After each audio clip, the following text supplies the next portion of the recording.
Alright. No, don't turn off the thing. That was bad.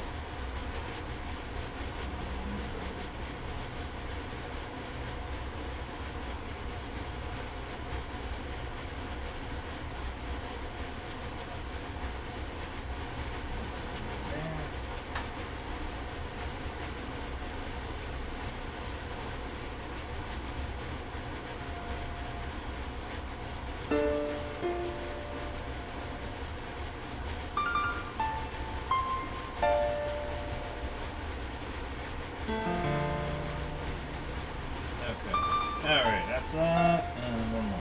Let's get the business shit out of the way. No, that won't do it either. Can't type.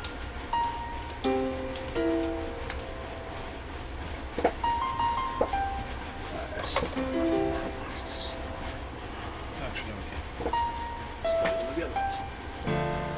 Anyway. That's everyone's weekend. Good, yeah.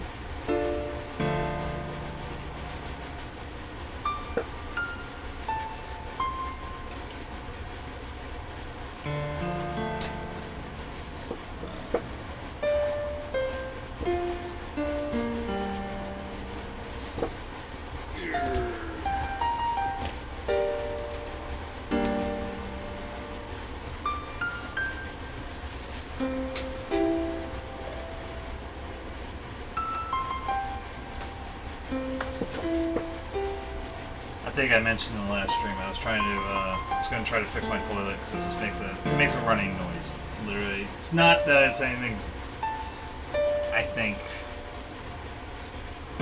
wrong with it per se. Like it's not causing me any major issues other than it's really fucking annoying at night.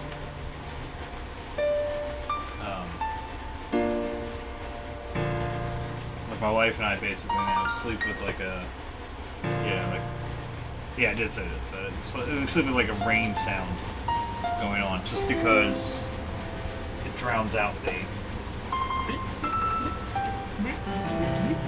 sound.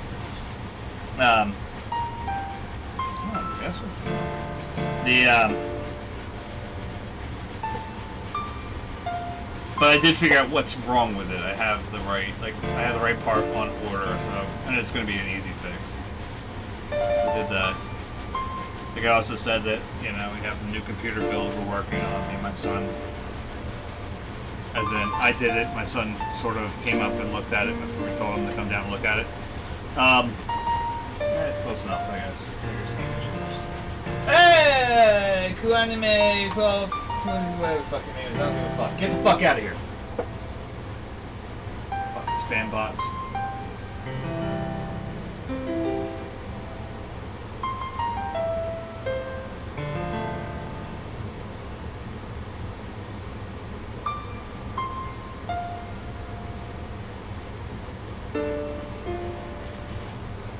I mean this in the best possible way.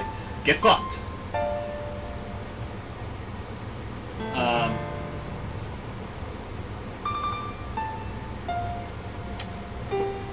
Threw me off there. We started working on the new build. We can't finish it because we do not have the processor or the graphic card yet. But they should be here hopefully this week. I'm a little nervous about the processor because they gave me a tracking number like the day I ordered it. It's like fucking great.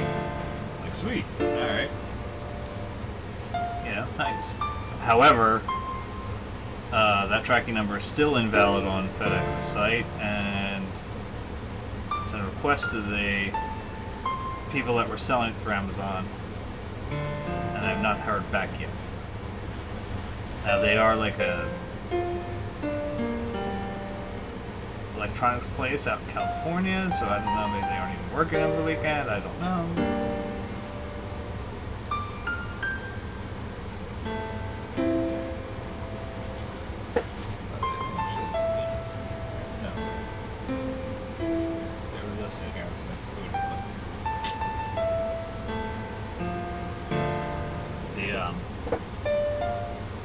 But we got it. I mean, like I said, I got a good portion of it done. It's hooked up. It seems to be generally working as best I can tell without having the actual processor.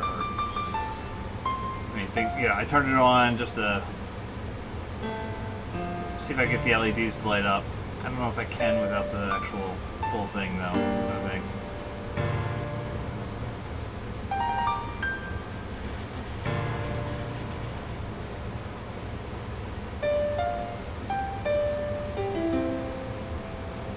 And if the LEDs don't light, I'm not going to care.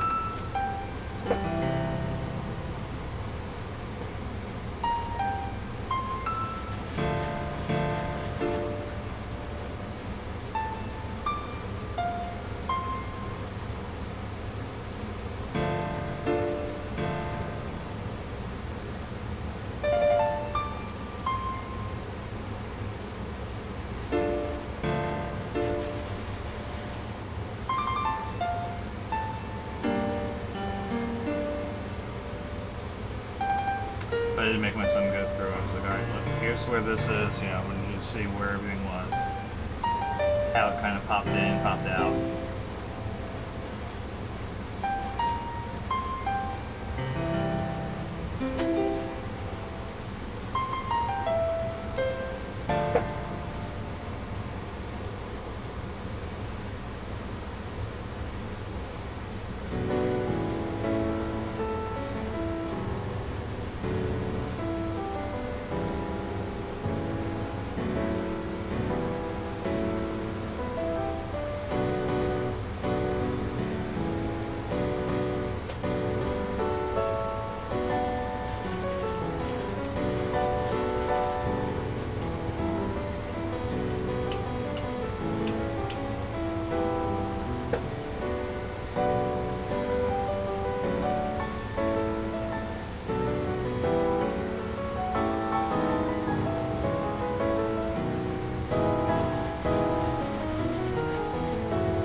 Was up there.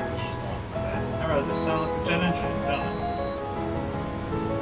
Turn it off. There you go.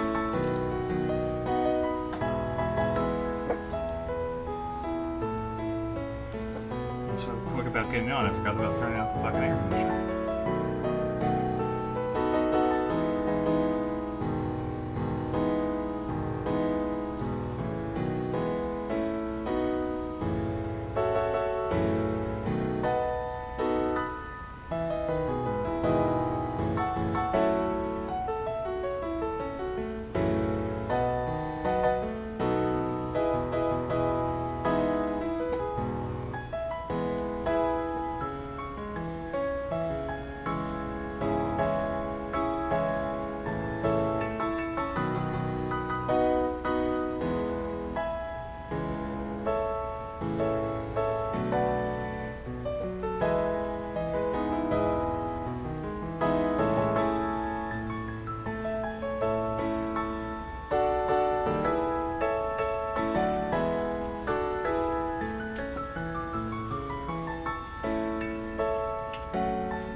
I've joked on here before about the one page I'm a member of, like I'm a admin of, or whatever. That I jokingly can say I'm jealous of myself sometimes.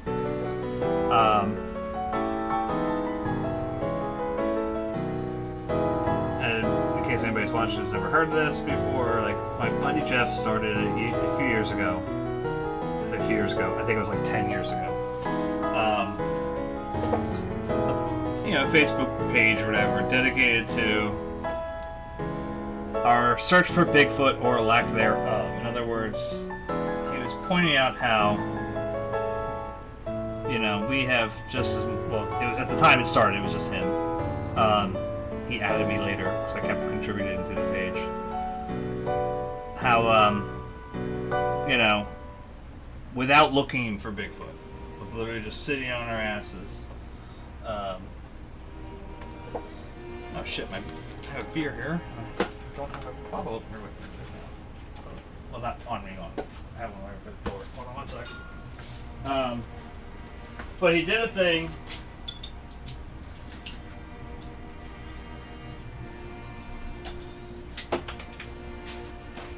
Should I knock the camera?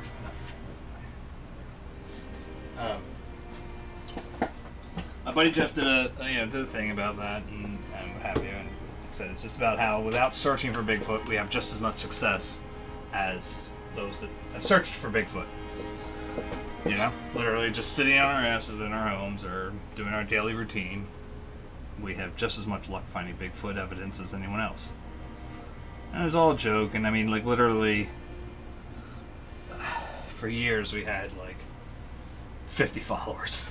And they were all friends of ours, so it didn't matter,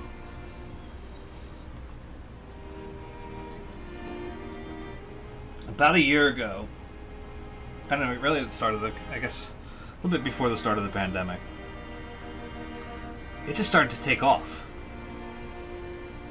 And I mean, and by most Facebook pages, this isn't really like blowing up or anything. For us, it was like, what the fuck is happening here? Like, we're at like 1,600 and some odd followers. And again, it's worth noting, like, we maybe post between the two of us, on average, like once every 2 months. Like, we really haven't done anything with it. And when it started to blow up, even, we hadn't done anything in weeks. So we were very confused by that. And I joke around because I push my Facebook page for my artwork all the time. I use, I buy ads for $20 here and there. I do whatever I can, and I get nothing.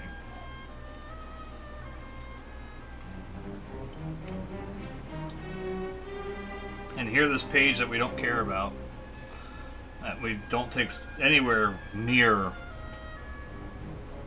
like, we both still think of it as ridiculous. And I think the problem is that there are some people that think it's like a legitimate Bigfoot page. It's like, no, guys, no. Because somebody asked, like, what areas have you been looking? And we had to respond back with, like, our bedroom, our bathroom, like my work, the places we go every day.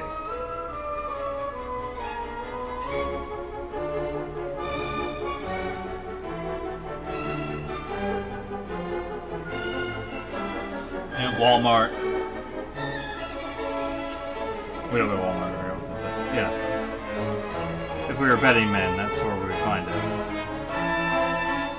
Bigfoot's no target shopper. You can quote me on that.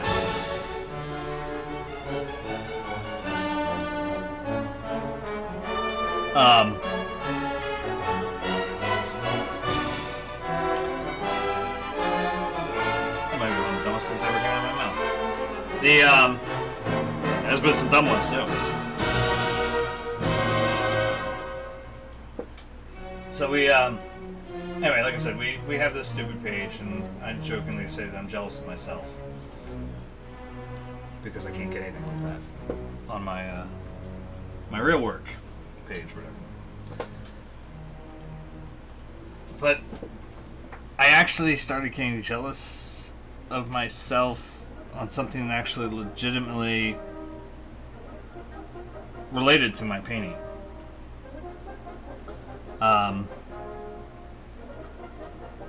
My friend Jackie last year commissioned me to do a painting of her home, and you know, she sent me a picture of it, and I did the painting off of that, and you know,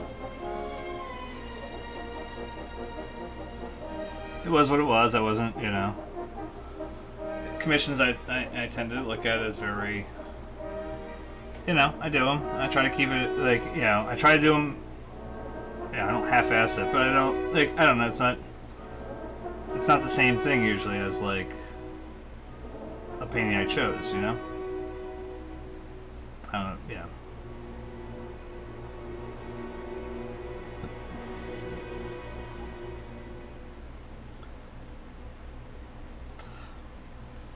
But I worked my ass off on it. I think it was legitimate. You can see that. I have a number of episodes about it. I think. I don't actually have the. Let's see that here.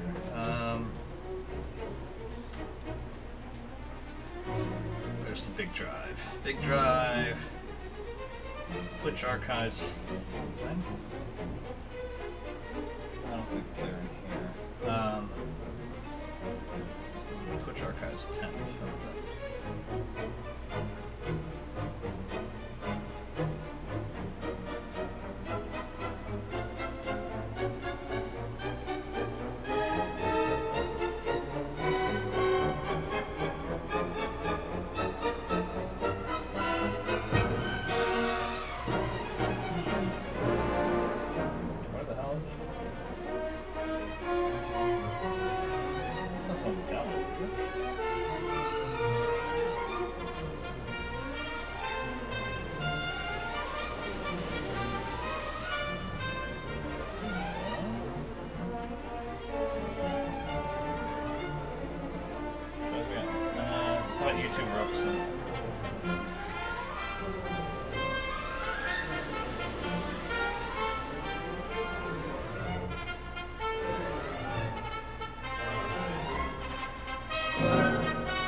There you go, Jackie's house. There you go, Jackie's house.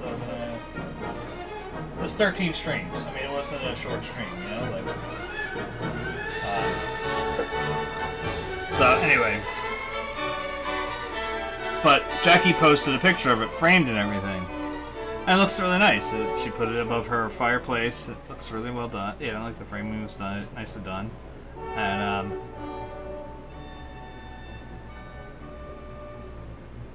the part that cracks me up, I guess, in a lot of ways, is that the picture of the painting in the frame and everything has more likes than I've ever gotten on one of my Facebook pages. It's like,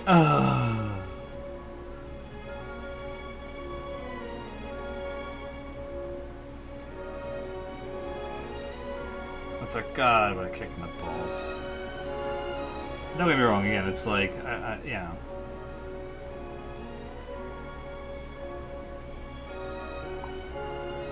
This is, like I said, it's one of those weird moments where I'm jealous of myself because it's obviously my work. It's people are liking it, just they're not liking it where I need them to.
My son and I watched Batman: The Long Halloween Part 1 today.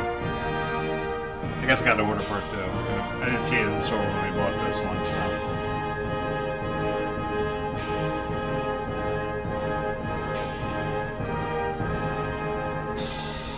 That's one of my favorite Batman stories ever. I mean, it's like everyone's one of everyone's. Like, there are very few people, I think, that don't like The Long Halloween.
I gotta get back to playing Skyward Sword.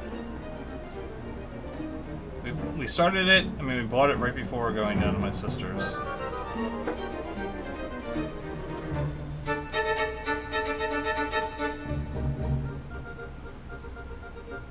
we played it a few times down there.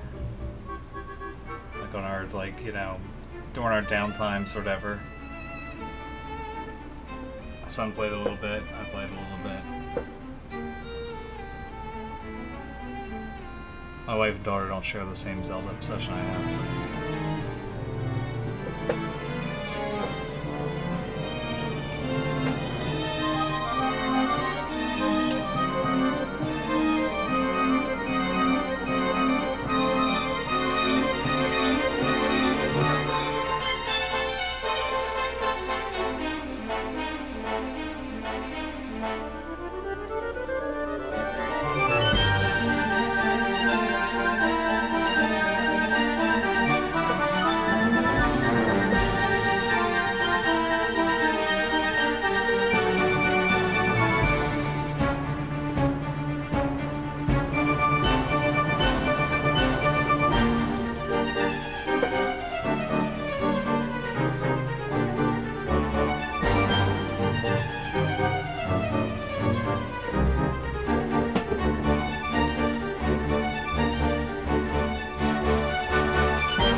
There's so silly.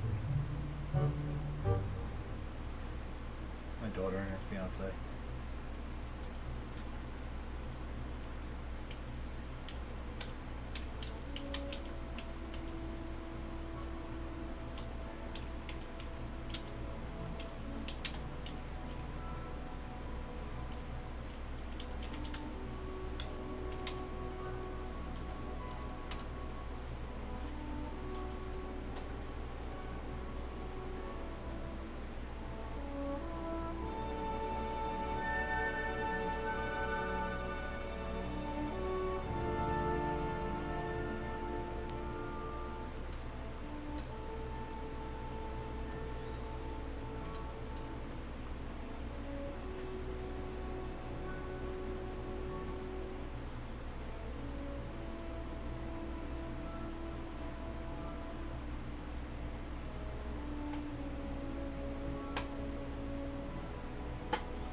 Is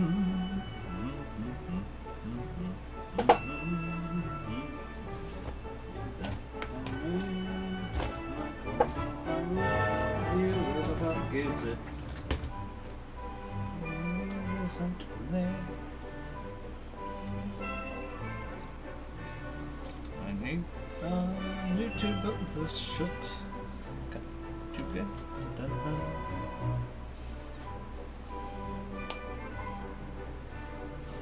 Good. Boom, boom, boom, boom.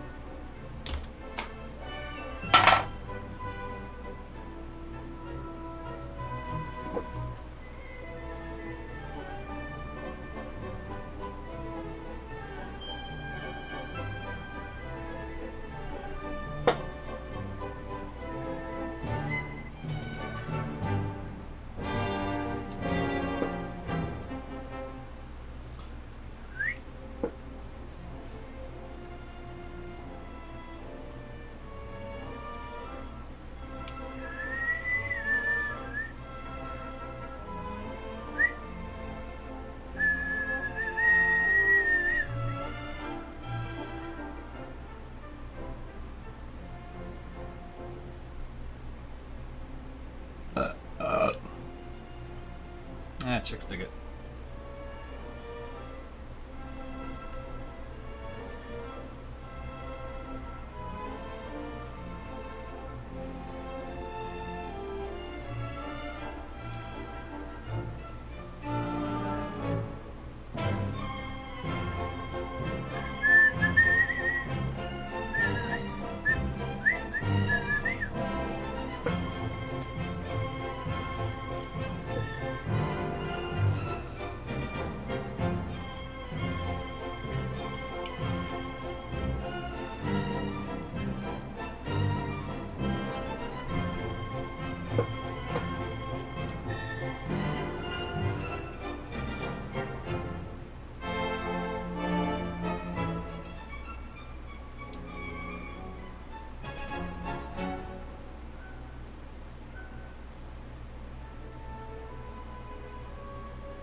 I have no idea what I'm doing for Halloween this year. I'm really just wrong by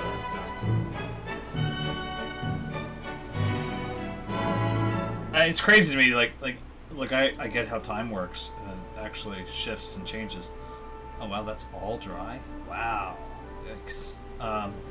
Just need a little bit. Just like a touch. Just a hit. Anyway,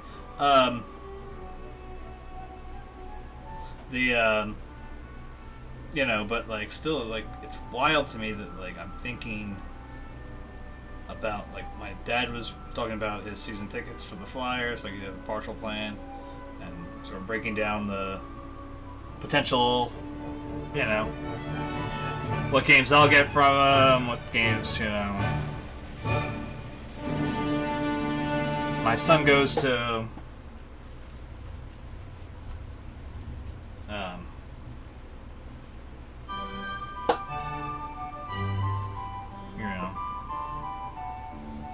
All that stuff's in October, but it's like, and then obviously Halloween too. It's like, it's right on top of me as far as I'm concerned.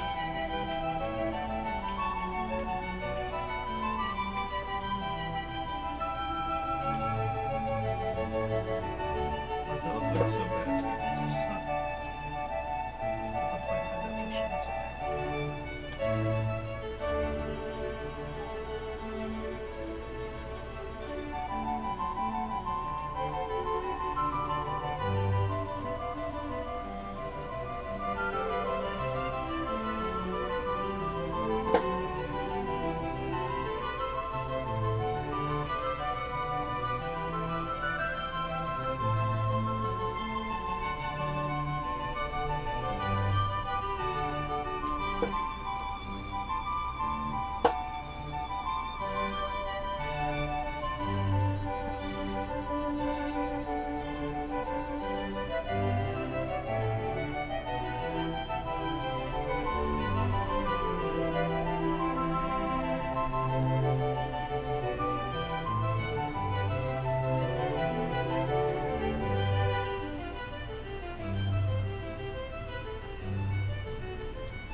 Yeah, I joke around on here a lot about being stupid.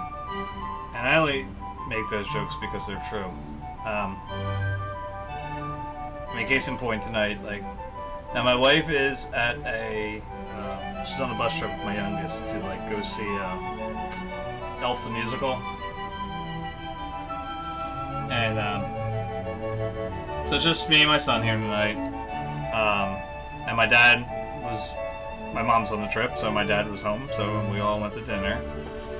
And now, my family and I went out last night, and I had some salmon, and, you know, nothing really special to it, just you know, grilled or whatever, no big deal, but, you know, they tell you should limit the amount of seafood you have. I think it's supposed to be, like, limited per month. I try to limit it to, like, once per week. Something like that. I figure that's usually good. Just for mercury reasons, you know? Like, you don't want too much of that shit. So the genius I am tonight, so we're at dinner, I'm like, okay, I shouldn't have, you know, I shouldn't have any seafood. And we went to Applebee's, just nowhere, you know, nowhere fancy or ritzy or like that. I was like, I shouldn't have any seafood. I don't want to overload on seafood. So the genius that I am orders chicken with shrimp. And it didn't even occur to me until basically I started belching here tonight.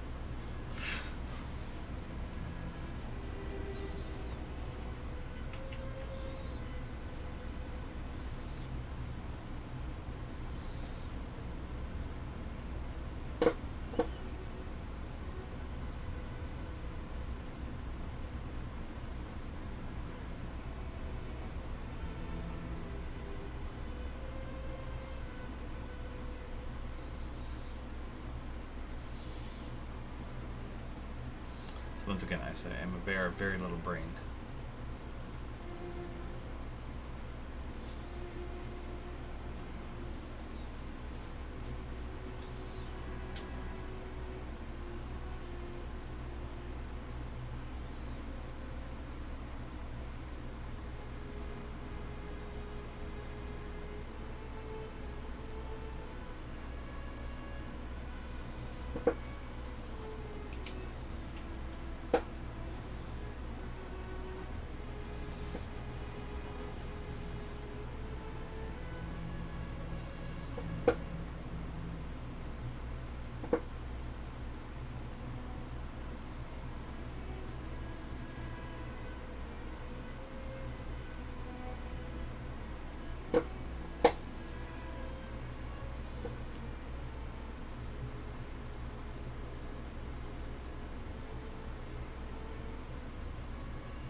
Man, our Phillies have been on a tear, though.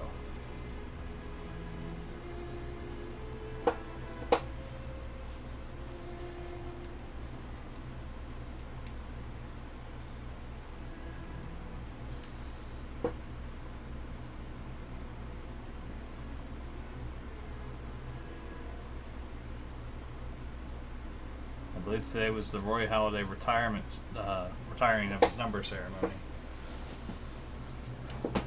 Which, I mean, I wish I could have been there for that. I really do.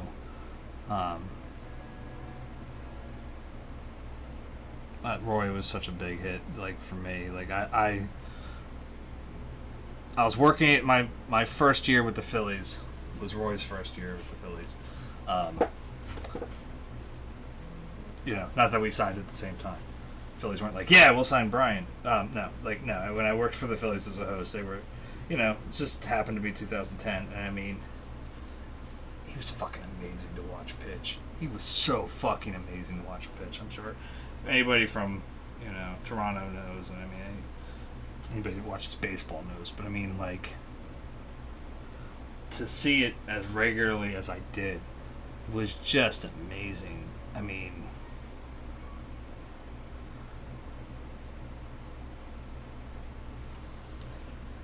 and I think I've said this before, if you get the chance to meet, you know, they always say don't meet your idols because you'll ruin their, like, take the fucking risk. like, take the fucking risk.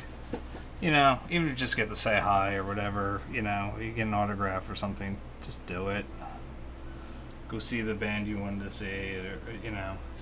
Shit's too fucking short. I mean, my, you know, personal experience with this is my dad and I went down to, across to Pittsburgh.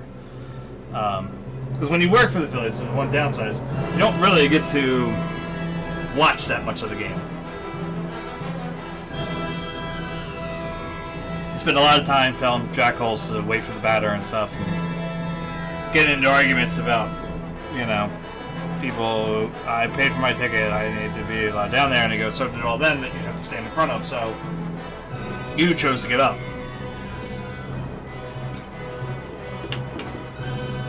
Yeah, we can't tell how quickly they get down there, but we can tell, you know, at least stop people from going down until the batter starts, and limit the amount of people they stand in front of.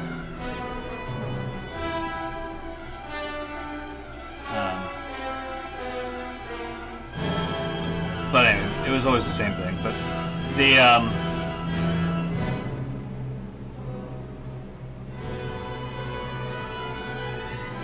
but my dad and I went out to Pittsburgh to, you know, go see the Phillies play against Pittsburgh. They were also easier to get tickets out in Pittsburgh than they were to get tickets around Philly. Because of that time, we were just amazing. Everybody wanted to be at the ballpark. So we go out to Pittsburgh, and my dad knew which hotel they were staying in, which hotel the Phillies were staying in. So we stayed there, and it was really cool. My dad, for years, was the guy who, before and after the game, would stand on top of the dugout. You wanted an autograph or whatever, you gave the ball to him or the hat or whatever, and he would give it to the player that was signing. All right, that's how it worked. They changed it around a little bit later and made it security when my dad finally decided to step down, because they thought it was better for a security guard position rather than a host, because things were getting a little more challenging, we'll say. Challenging is a good word.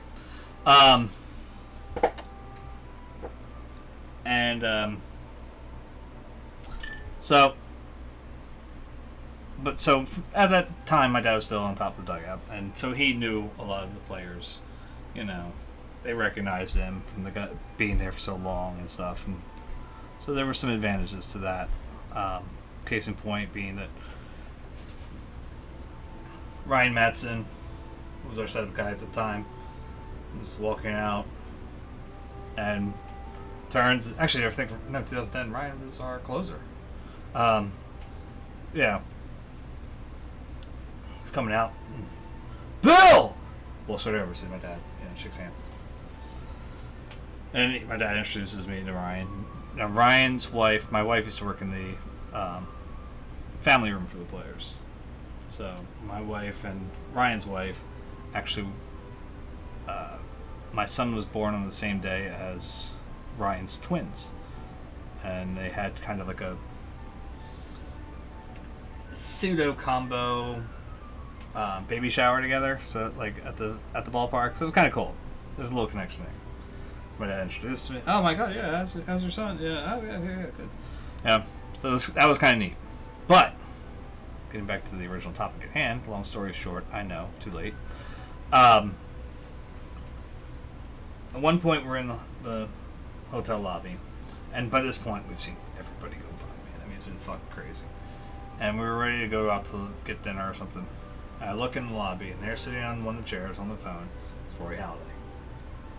And I'm just like, oh my god, Dad, that's Halladay. I said, well, yeah, that's right. No, he's on the phone. I'm not going to fucking bother him while he's on the phone. And yeah, I will say, do not bother people when they're on the fucking phone. That's rude. But, like, you know, we could have hung out a little bit longer. We could have stuck around and, you know, didn't have to rush out to dinner or anything like that. There was no onus on us to get the fuck out of that building. So we could have hung out, you know? Could have waited for Chooch or, you know, Ryan or somebody else that recognized my dad to be like, hey, you know. Yeah, we would say, hey, can you raise attention for us? You know, like, just pick us up a little bit. And I'm sure they would have done it.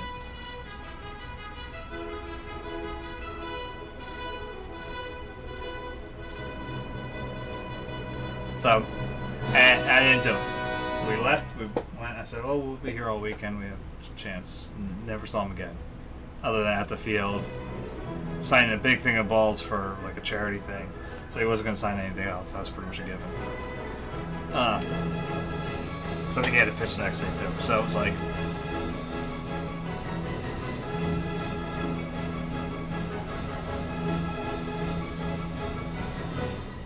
I don't think it was in Pittsburgh. I think it was pitching next, but it was, you know what I mean? Like, it was, that's... So, case in point, yeah, the point of the matter is if you get the chance to get a fucking, you know, meet the person that you've always wanted to meet or whatever, take the fucking opportunity.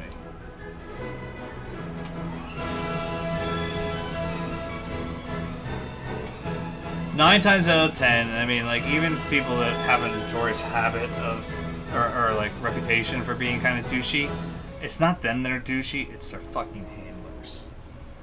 And their handlers are, you know, that's their job. Their job is to be douchey. Like, I mean, I don't know how else to put it. That's the handler's gig. Like, their job is to keep you, the fan, you know, it's not just keep you, the fan, it's to keep, like, tens of thousands of fans from annoying the person while they're eating or, you know, or trying to get some meat or trying to get the hell out of it so they can go, you know, wherever they're going to.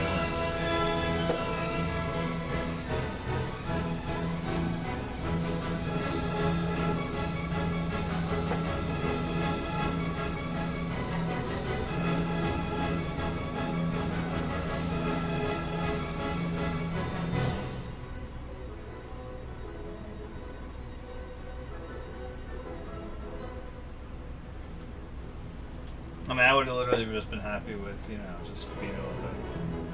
So it's a pleasure, yeah, pleasure to meet you. You're an amazing pitcher, and had that be it.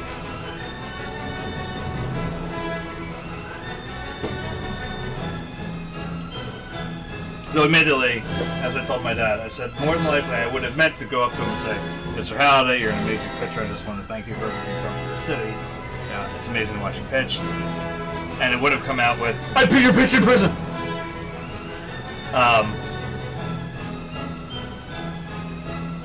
So it probably would have gone wrong.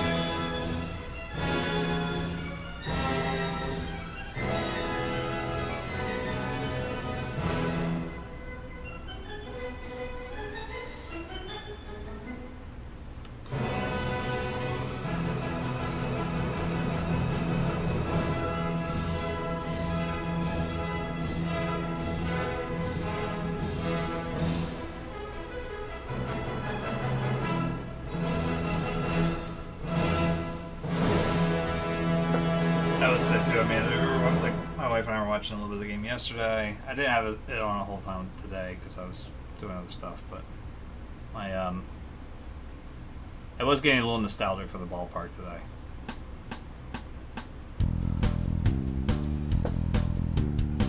And I think it's kind of impossible not to with Alumni Weekend because it's like, especially for me, I know I've shared this before, but I'll share it again. Nobody's listening anyway, so it doesn't matter. One of my experiences at the ballpark, I am just fucking this thing up. Was I used to work on the press elevator for a year, actually about half a year. But one of the weekends I did, one of the first weekends I did, was Alumni Weekend. And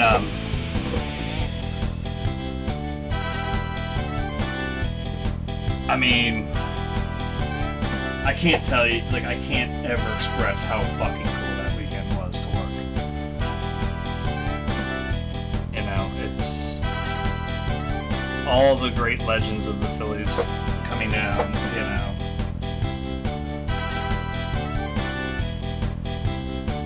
Basically everybody on their wall of fame, you know. I just can't even explain it all, like, just... And at the time, he was still alive, obviously. Darren Dalton had just been diagnosed with his cancer. Eventually took him. And there was a lot of, like, you know, oh man, like, shit, that just really sick. That's really fucking. It's crazy. Like, you know, there's a lot of worry for Dutch. And, I'll tell you what, man. Like that weekend, fuck, man. I don't know if you could have ever told from him, because he was fucking cool as a fucking cucumber.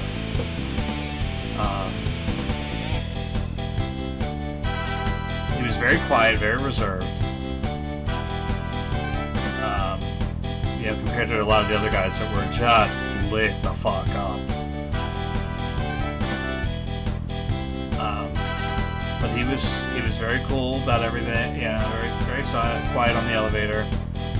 But before we left, I mean, like before we got off the elevator, this bump, man, was fucking amazing.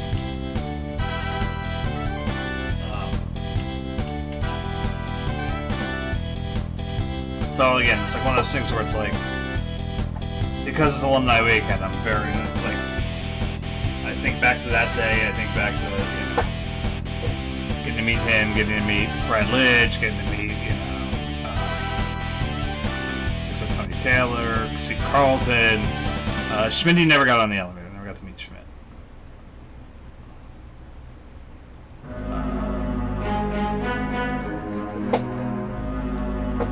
That would have been a cool one. Probably would have ended up in the same Roy Halladay bit. Like, I'd be your bitch in prison!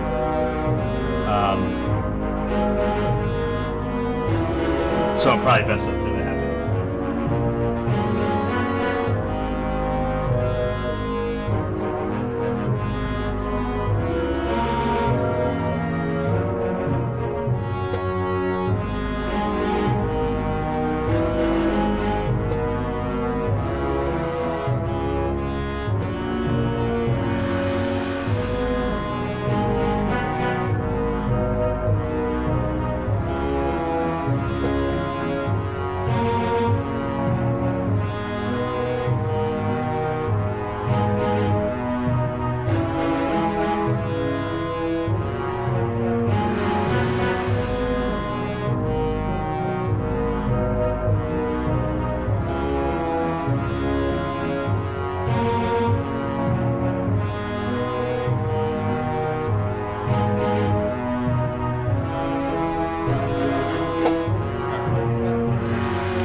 It's probably some of my favorite music that I've written.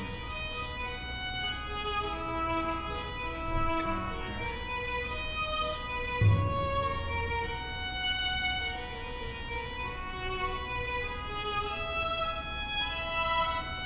And that part, that intro like earlier.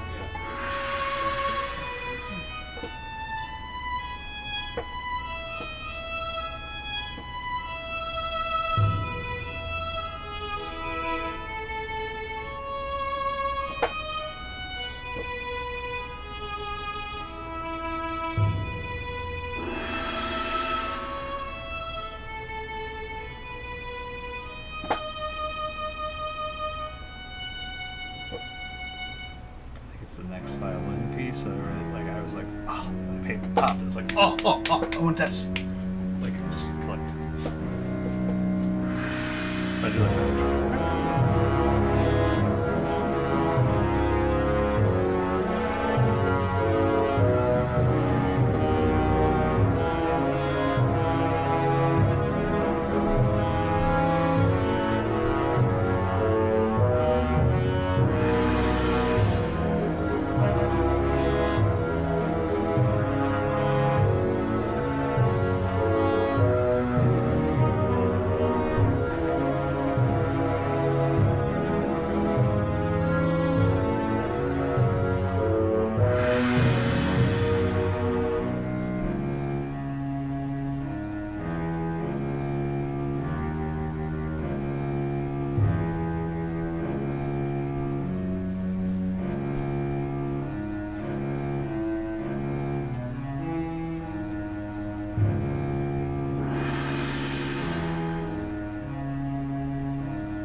I should have done, it's right there. I should have had it do like that same like progression as best I could, but like through the minor keys, so it would have been like it's like oh, but I was a stupid moron.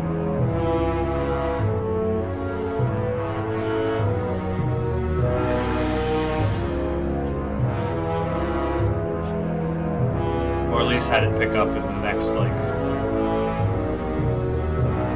solo cello.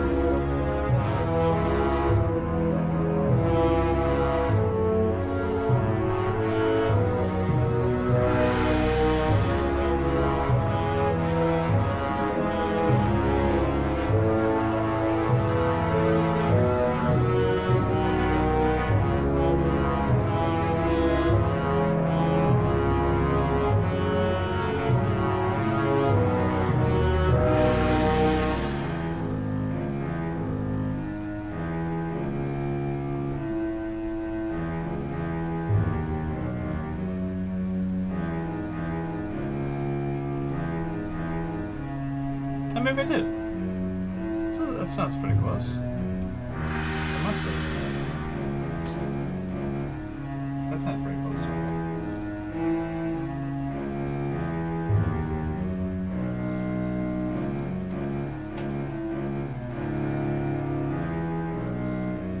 Didn't realize it. Okay, I didn't activate it. That's what I'm doing.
was looking at Reddit earlier, and I had a bit. It's the worst piece of dialogue you've ever heard in a movie. There's some good ones in here. There's some pretty good ones. The first comment on there is from 50 Shades of Grey. I don't make love, I fuck hard. Like, it was like, you know, how did no one on set stop that? Basically, no one in production. Period. And then someone brings up the Romeo and Juliet law scene from Transformers 4, which is another one. Which, like, literally, I remember watching it, and I drank heavily during Transformers 4. We put that on, you know. I'm proud to say I never saw that in theaters, and I never paid a dime to watch it. But Jesus Christ, that scene came on, and I just sat there and pounded the beer I was drinking. I was like, "Fuck this, we're done." It's like, it makes no fucking sense. Like, why it was there. And then someone put in here, "I'll take you to the bank, the blood bank," and someone commented back, "Using Steven Seagal's almost cheating."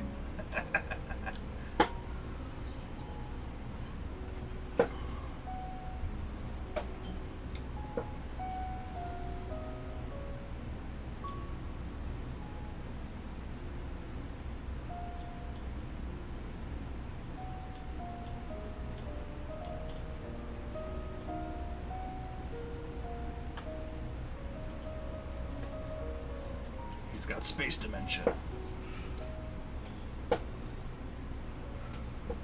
I haven't gone through the whole list in any way, shape, or form, but I guarantee there's quite a number of Michael Bay movies on there.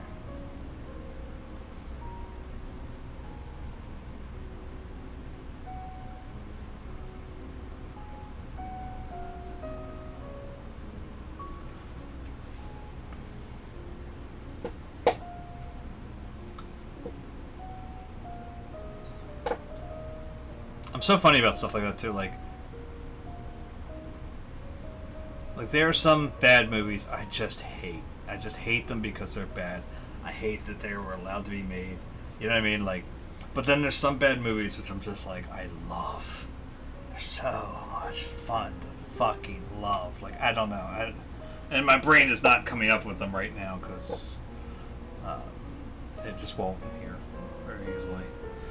But you know, God, I wish I could think of something. And not like even like The Room, I think, is even too much. I know that like a lot of people have like a thing for that one, but I think that's even still too much for me to actually be able to sit through.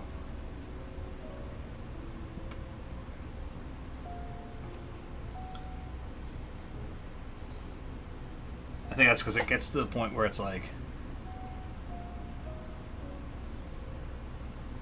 you know, it's because he's trying so hard that it's like, oh, this isn't even funny anymore. I feel bad. Like, there's some where it's like you could tell, like, you know, what's the infamous horror one? Trolls 2? Is that it? Trolls 2? I think that's the one. It's like just so fucking terrible. And it's fun to watch because it is so bad. But it's like, I also feel like they knew they weren't doing a good job. Like, you could look at it and be like, they're not trying that hard.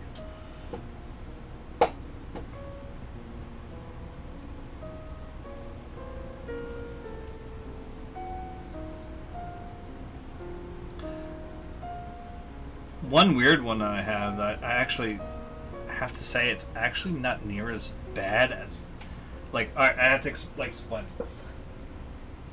The visual effects suck. They're awful. They are just flat terrible. The costumes are barely functional. The dialogue is piss poor in a majority of the situations. However, with a few tweaks, it would be possibly the best Fantastic Four movie I've ever seen. Like, it would definitely beat the versions we've gotten thus far. And that's that Roger Corman one. You know what that is? It's the one where he had the rights to Fantastic Four, and they were going to expire if he did not make a movie by X amount of time. Right. So he just basically slapped together a cast, like, you know, with no intention of ever releasing it. It just had to be made. It didn't have to be released. So the intention was, we'll just make a shitty one, and then we'll figure out how to make a good one later, which never ended up happening, and it went eventually to Fox. But,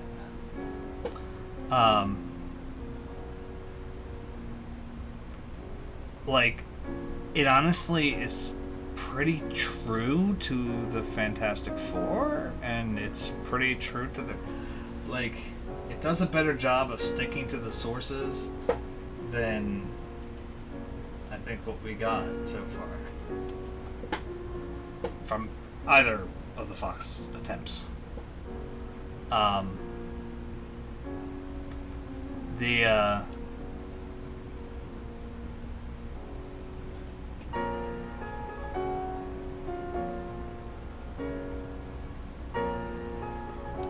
But it really isn't as it's watchable. I hate to put it that way. It is actually watchable.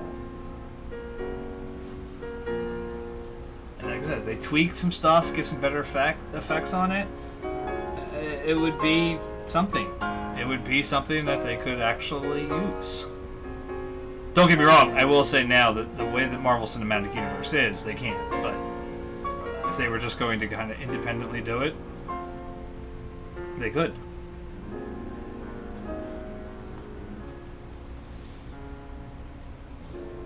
No, I will say I've already, I think I told it on here. Maybe I didn't, because I was like seriously like, this is so good, it really should be done this way. I actually had put together an idea that, like, literally, I think if you wanted to make a Fantastic Four movie that kind of hits all the markers without, like, really, like, being untrue to the storylines, like, or being untrue to the core of the Fantastic Four, and without screwing up the Marvel Universe timeline either, I know exactly how to do it. And it works on, like, every level. Literally every level it kind of pulls itself out. I was like, I couldn't believe it when I thought of it. Yeah, I was like spitballing to the kids at the table, just trying to explain to them that, like, the biggest problem you have with the Fantastic Four is to make them the Fantastic Four. They kind of have to be, I don't want to say goody two-shoes, but they kind of do have to be really straight edge like that. And it's like the same issue run into Superman, you know?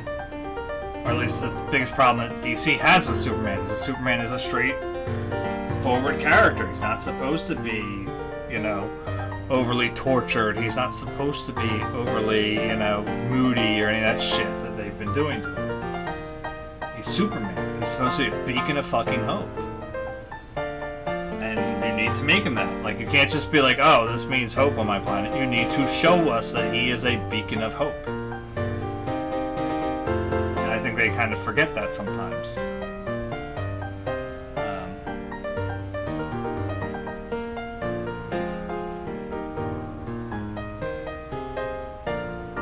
And I mean, look, you know, I don't think Snyder's done a terrible job with what he did in the MCU or DCU. I mean, but like, he still doesn't get Superman. He never has. He never will. And that's fine. It's fine. I just wish somebody DC would like grow some balls and take the reins on it.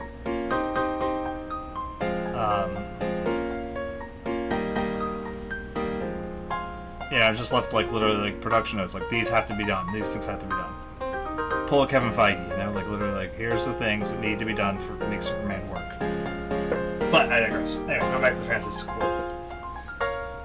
So if Marvel really wanted this, and like I've said many times, Kevin Feige, I'll just take a writer's credit, and you know, I don't know, like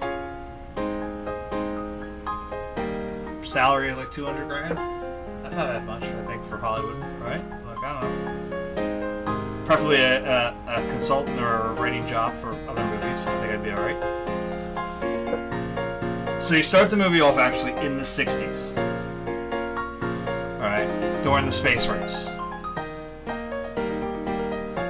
That's very important, I think, to the Fantastic Four. That they are kind of, when it's still, for lack of a better term, the Wild Wild West in the, as far as the space race goes. Yeah, the space race goes. Because otherwise you gotta have to figure out somehow that they let a fucking, you know, random scientist, his girlfriend or whatever, his lab assistant, depending if they're in a relationship yet or not, her brother, and just a random pilot dude into the space. So, early space race, you could probably get away with that. So you have them, you know, going on an experimental rocket to check out some stuff, like, you know, specifically like a, you know, whatever the specific radiation thing is going on up there. Again, I don't need to get to the details of that. You can work that out later. You know, there's an anomaly they go to check out. They go flying out, boom, in the rocket, alright. The anomaly has some sort of black hole, wormhole essence to it. So the ship gets sucked in. While in the wormhole situation, they're exposed to all sorts of crazy radiation, all that craziness that we're, you know, it's part of their origin story. Boom! They're shot out in, I guess, the MCU is currently in like 2025, if I'm not mistaken, or how their timeline works out. So they're shut out. Boom! 2020, and actually don't make 2025. Put it in like the 2020, like 2023 or somewhere between Infinity War and Endgame. It would work fine, I think. Right? So they're spit out. And they're, you know, the ship crash lands in Latvia. Or Latveria. Latveria. Yeah, it's Latveria. Latvia's a real place. Latveria is the fake one. Latveria. So they get spit out in Latveria. Boom. Ship comes crashing down. Boom. Smashes up Doom Castle, right? Where Victor Von Doom is the leader of Latveria. But actually, maybe don't make him that yet. You actually have it be like his parents are still, like his mother's still or whatever. But smashes through the castle, kills her. He's exposed to radiations and shit. They fuck with it, right? They crash. They get out of it. You know, they're like, oh man. And then with all the debris and shit that comes with it, boom, kills a bunch of people in Latveria, right? So it's all like, oh man, shit like got wrecked. Right? So now you give Doom like a reason to hate them. Like without having to have them be friends. I fucking hate that about the past two movies that they've done. There's no fucking reason for them to ever be friends. Alright? So you can ditch that shit. Just kick that right to the curb. Alright. So, like I said, ship crashes in Latveria. What the hell? Eventually, you know, whatever, they somehow contact the US government. They're like, you guys disappeared 50 years ago. Like, that's, you know, no, 67, 70 years ago. Me failed math. You know, like, that's fucking weird. Like, okay, we're coming to get you. So they come pick them up, you know, and whatever, and they're put in their little lab, and that's when they find out they have superpowers and shit and all this, right? You have, turn out that they get released, but they don't really, maybe they don't fully understand that they have powers yet or something. But they're released finally into the world. And they go, by the way, Dr. Richards, you had made an investment in Stark Technologies. You know, you bought stock back in the 60s. That's worth a lot right now. And so that's where you find out that suddenly, like, he goes, oh shit, I'm a fucking millionaire, billionaire, whatever. You know, like, fuck, I got tons of money. I'm super rich, tons of money. Fucking A. So he takes his money and he buys the Baxter Building, or, you know, basically the way they're implying, I guess, currently is that it's going to be Avengers Tower, you know. Unless Norman's find that. It's hard to tell. But, you know, he buys Baxter Building or Avengers Tower or whatever and turns it into the Baxter Building, however you want to put it. And as he starts the situation, and they start working on their powers, and they're like, hey, you know, man, I feel really bad about killing all these people at Latveria when we crashed. It sucks. Like, we should be like heroes. We got powers. We should do cool shit. We're, you know, we don't really have anyone else to join with right now because we, like, you know, to hang out with. All our family's dead, or, you know, we're all we have. So it kind of forces them to be, you know, like, it really forces the Johnny and thing to happen, you know, like they're stuck with each other. They got no one else to go to, right? It gives them that. It gives Marvel back that little man in out of time situation with them, you know. Because that's one of the nice things about Cap's characters. He's always the outsider, you know. And it gives Reed Richards another reason to be an outsider, because Reed Richards was always an outsider. And now you give him a, you know.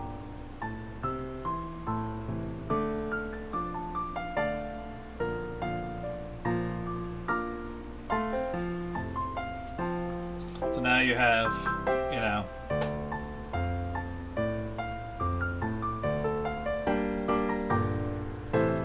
you have Reed.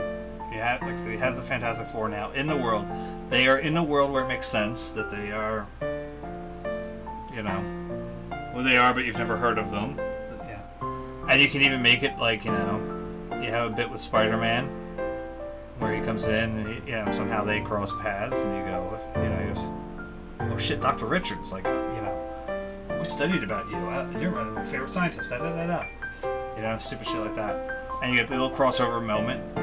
You know, you're introducing him. You're keeping Tony kind of in it with the Stark, you know, Stock being the thing that gave him his money.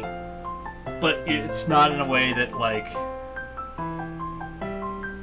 you know, is forced. It would make sense. The Stark Industries was back then, and, you know, fuck, have Stark be the funder of the original project or something. You know, not Tony, but his father, and like, you can have them, you know, Howard is though, maybe Howard paid them with stock, who knows, that would work, you know, whatever.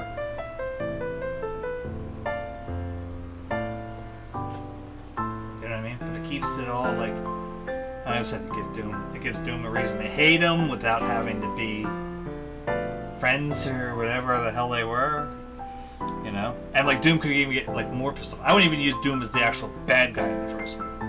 I'd use, like, the Mole Man or something like that. Let Doom rest for a little bit. Like, have him be, like, all pissed off, and then get even more pissed off when they're celebrated. Like, you know, like, they're heroes that have come back from the past, and whatever. Like, that shit would work. You know? Like, that would really, I think it would pull off and hit all the little buttons that you want to hit for a Fantastic Four movie.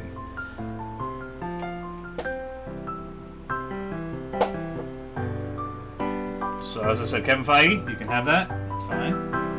That's yours if you just give me a writer's credit, get me out of my fucking shithole job. You know, I'll be a consultant on some of the other films. I know enough about the Marvel universe.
knows? Maybe it went. Maybe I'm crazy. I don't know. I just think I think to myself like, damn man, that would be the type of movie that I would want to see, certainly for a Fantastic Four movie. Because again, look, they've never been my favorite property, but I also understand the respect that they deserve as far as how they came to make the Marvel universe exist. You know?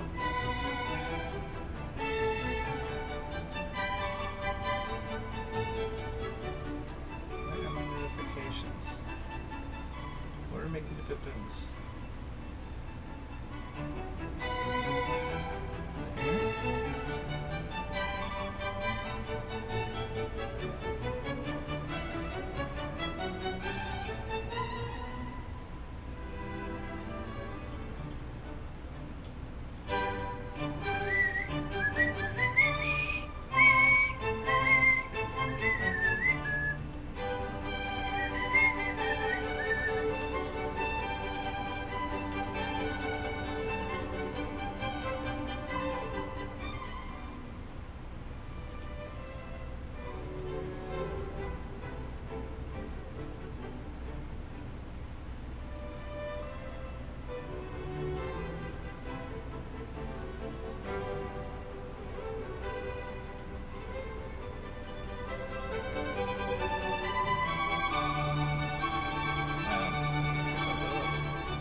I keep hearing like the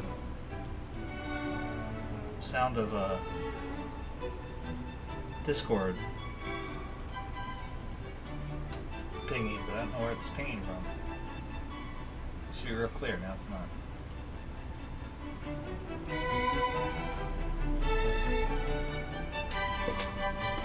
But it's by far one of the more irritating sound effects, so it's like driving me up the wall.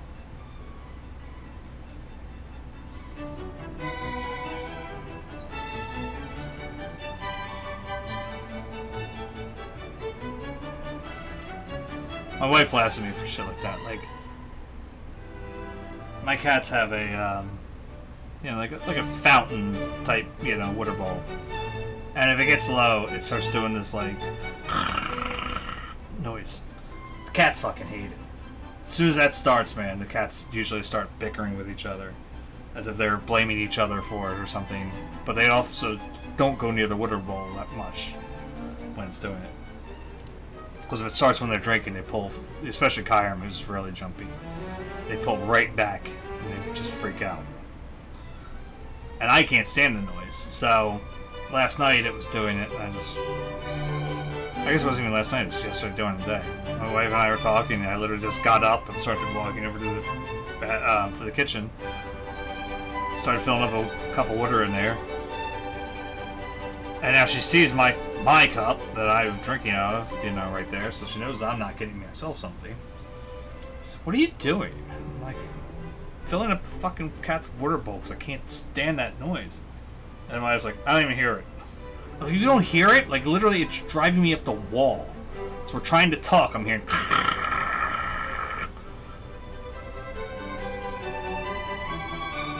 Part of that's the ADD, though. I know that. Like, my ADD went, like... my doctor, my shrink was like, hey, you really aren't changing. We could just get you onto like your primary doctor could fill your scripts. And I was like, oh, cool. Well, my primary doctor would not fill my ADD medicine. I'm like, the point of this was so I don't go back to the shrink for, every month or every few months to get a refill. I'm like, they never had me on a heavy dose. It was always just enough to keep me functional. And I didn't like the way this shit made me feel anyway. So it was like, I kind of just was like, you know what? This is fine. I'm just going to go ahead without it. But every now and then there's little things like that kick in. That my brain cannot put it away. It cannot turn that noise off. So we'll be talking and I gotta go do something about it.